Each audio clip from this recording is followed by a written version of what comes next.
அண்ணா அப்படி நடனா அப்படியே கொஞ்சம் குனி. ஐயோ அண்ணா அண்ணாதுரை மாதிரியே இருக்கிறேண்ணா. அப்ப அவங்களா கீ கொடுத்து பொம்மை மாதிரி தான் வேற என்ன அவன் போறது ஏதாவது சொல்றது, சொல்லிட்டு நல்லா உஸ்பேத்தி விட்டு வந்துடுறது.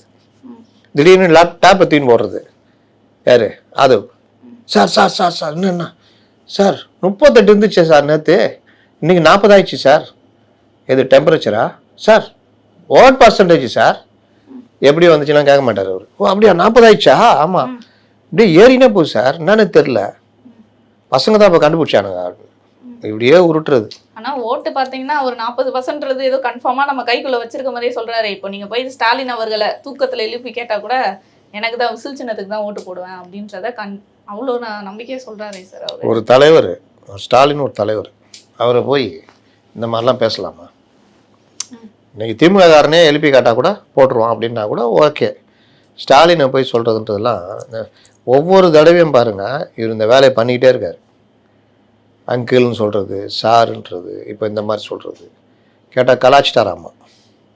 இந்த படத்தில் சந்தானம் படத்தில் கலாச்சிட்டு திட்டு பல்பு வாங்கலாம் அந்த மாதிரி. ஏன்னா தேவையா? உனக்கு ஈக்குவலாக அவரை வைக்கணும்னா அவருக்கு ஈக்குவலாக உன்னுடைய நாலேஜை வளர்த்துக்கோ. இதில் அவர் அருண்ராஜ் உங்கள் தலைவர் என் பேட்டியே கொடுக்க மாட்டேங்கிறாரு. முதலமைச்சரை பத்திரிகையாளர்களை சந்தித்து பேட்டி கொடுக்க சொல்லுங்கள், நாங்கள் கொடுக்குறோம், எங்கள் தலைவர் கொடுப்பார்.